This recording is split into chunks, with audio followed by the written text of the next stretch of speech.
Salut à tous, c'est Guimauve et aujourd'hui on se retrouve pour un point lecture. Au programme, il y aura de la boucle temporelle.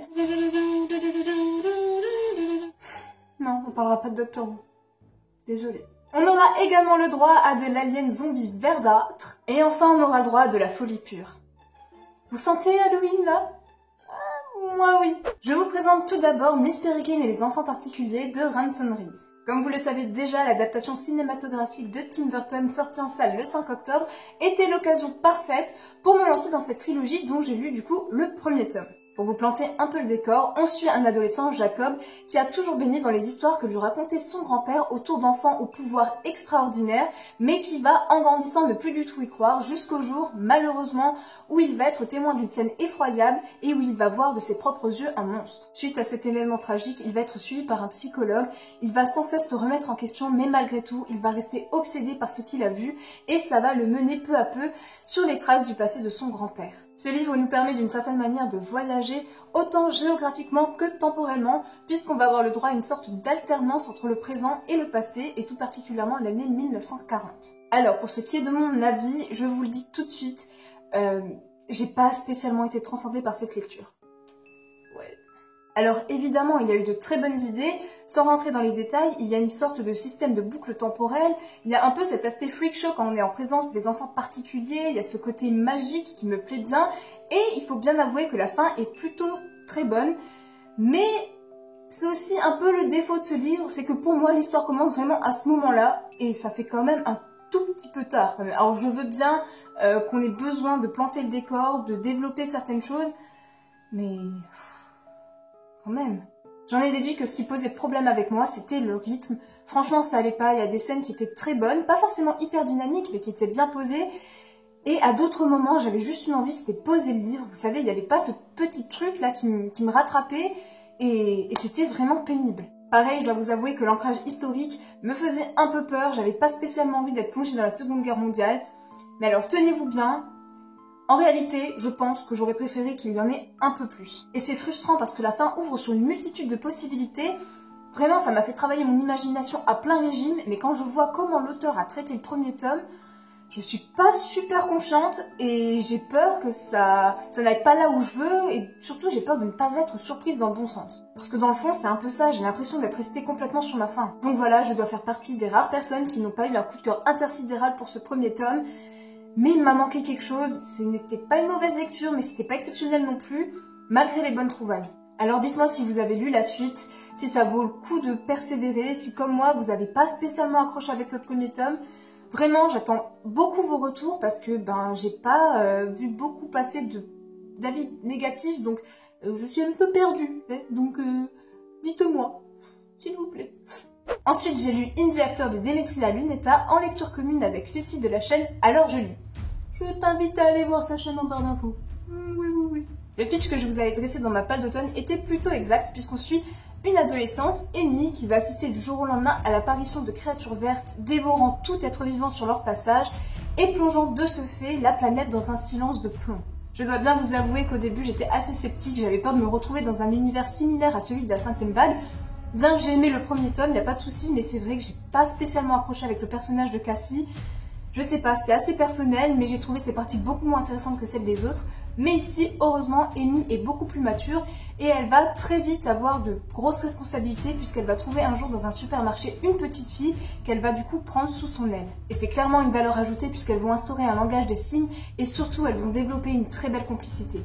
Ça leur donne beaucoup de profondeur et Amy reste un personnage fort qui ne s'apitoie pas sur son sort et qui va tout faire pour Baby, donc le nom de la petite fille, et c'est vraiment leur union qui va les garder en vie. Après, c'est vrai que le cliché du petit bonhomme vert m'a fait légèrement sourire, mais, ça vaut le coup de continuer et d'en apprendre plus. Parce que pour ma part, je suis partie à plusieurs reprises sur différentes théories, différentes hypothèses, et la plupart du temps, c'était pas ça, hein, voilà.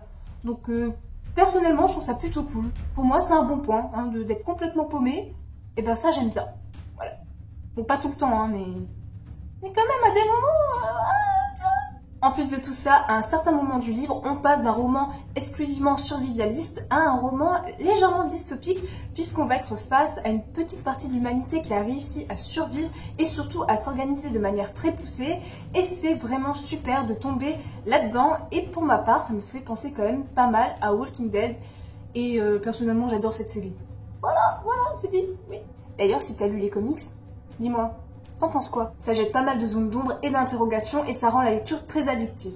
Après, on va pas se le cacher, il y a pas mal de clichés, mais personnellement, ça ne m'a absolument pas gênée parce qu'il faut dire que le rythme était vraiment excellent et sans hésitation, je lirai le tome 2 parce que je pense qu'il y a encore beaucoup de choses à découvrir. Et évidemment, je conseille à tous ceux qui sont fans du genre. Enfin, pour finir, je vais vous parler du Cirque des horreurs de Junji Ito. Déjà, pour commencer, au risque de me répéter, si vous aimez l'horreur et que vous n'êtes pas totalement révulsé à l'idée de poser les yeux sur un manga, Junji Ito reste une valeur sûre et ça en vaut clairement le détour. Le livre dont je vais vous parler est un recueil de nouvelles qui ont été publiées entre 1991 et 1995 dans des revues dédiées à Halloween. Alors forcément, contrairement à des séries comme Spirale, Tomie ou Gyo, les intrigues sont beaucoup plus courtes, mais je peux vous assurer que c'est tout aussi efficace. Oh oui. Pour moi, l'une des caractéristiques principales de cet auteur, c'est sa manière de traiter les corps, mais aussi de faire jaillir le surnaturel, le fantastique et l'horreur de manière absolument naturelle, convenue. Il n'y a rien de spectaculaire et pourtant, c'est justement ça qui rend le tout terrifiant parce qu'on vient se demander « Et si c'était vrai ?» Ça joue sur des frayeurs et des angoisses qui peuvent nous animer quand on est enfant. Non, Freud, on ne parlera pas d'inquiétante étrangeté. Pas tout de suite. Peut-être dans une prochaine vidéo. Ça te dit? Et je ne sais pas si ça vous est déjà arrivé, mais parfois on fait ce genre de cauchemars qui semblent tellement réels malgré leur côté surréaliste qu'une fois réveillé, ça nous obsède tellement, ça nous a tellement pris au trip qu'on ne sait même plus si on a réellement vécu cette scène ou non. Et là, clairement, c'est totalement ça. Et c'est vraiment l'un des points forts de l'auteur parce qu'il arrive à jongler entre l'horreur psychologique et l'horreur physique, qui entre nous sont souvent liés. Quand même. Sans décortiquer toutes les nouvelles, je dirais que la première qui donne le nom au recueil ne m'a pas spécialement fait beaucoup d'effet, tout simplement parce qu'il y a une succession de morts très rapide et justement ce côté attendu, ce côté répétitif rend le truc beaucoup moins vraisemblable, beaucoup moins plausible et du coup le rend moins terrifiant. Mais je peux vous assurer que lorsqu'on arrive à la seconde nouvelle, eh ben on est très vite remis à l'ordre, parce que là c'est déjà tu rigoles plus du tout, c'est super flippant. Et juste pour vous dire, la troisième nouvelle m'a tellement mis mal, mais tellement, vous pouvez même pas vous imaginer. Alors après, je pense que c'est propre à chacun. Mais alors, si vous avez l'occasion de lire cette nouvelle qui s'appelle La fenêtre d'à côté, eh ben, bon courage, hein? Bon courage si vous comptez dormir juste après. Parce que vous pourrez pas.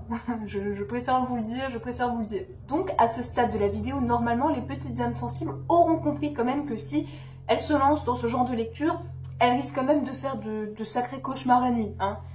Donc évitez peut-être. Je dis ça, je dis rien. Après, je pense que ce genre de recueil est un très bon moyen de découvrir l'univers de Junji Ito, de mieux comprendre et de mieux appréhender la manière dont il insinue la folie dans ses univers et dans ses personnages, mais également de mieux savourer la manière dont il déforme les corps. Mais évidemment, rien ne vous empêche de vous lancer dans une série comme Spirale, qui vaut largement le coup de s'y attarder, et actuellement, vous pouvez le trouver en intégrale. Et si mes souvenirs sont bons, j'avais beaucoup apprécié le tome 2, tout simplement parce qu'il y avait des scènes juste hyper dérangeantes. Évidemment, ça n'a rien à voir avec un dérangeant morbide, bien au contraire, c'est une sorte de répulsion-fascination face à la déformation des corps, et honnêtement, je pourrais en parler pendant des heures, c'est un sujet qui me tient énormément à cœur, parce que la question du corps en tant que matériau malléable, extensible, transformable, transmuté, enfin, peu importe, c'est vraiment quelque chose qui me fascine et qui me plaît énormément. Donc, n'hésitez pas à me dire si ça vous tenterait, par exemple, que je vous fasse une vidéo autour de cette problématique. Ce serait pas forcément en lien avec Junji Ito, ce serait peut-être plus dans le domaine des arts, parce que c'est un domaine qui me correspond quand même plus. Alors évidemment, les arts, faut le prendre au sens large, c'est-à-dire photographie, sculpture, peinture, performance, cinéma, BD, manga, tout ça, parce que là, je me rends compte qu'il y aurait énormément de choses à dire. Ceci étant dit, je vous invite vraiment à aller voir la vidéo de Lemon June qui, normalement, à cette heure-là, devrait être publiée. Et entre nous, Lemon June est des potes. Et Junji Ito aussi. Donc forcément, à mon avis, les deux réunis, ça doit être vachement bien. Donc, va voir ce qu'elle te dit sur Spirale. Ça doit être vachement intéressant. Voilà, cette vidéo est terminée. Comme d'habitude, je vous invite à venir discuter avec moi en commentaire si vous avez déjà eu l'occasion de lire l'un de ces livres. Et si ce n'est pas le cas, dites-moi s'il y en a un qui vous fait envie. Je voulais également vous informer que je m'étais inscrite sur Twitter. C'est tout nouveau pour moi, mais franchement, je pense que c'est une plateforme vraiment super intéressante pour pouvoir discuter avec vous. J'aime vraiment beaucoup, donc n'hésitez pas à venir me suivre là-bas. Comme d'habitude, il y a aussi Facebook, Livre Addict, Instagram et Snapchat. Et sur ce, je vous souhaite de faire de très belles lectures et à plus. Ciao!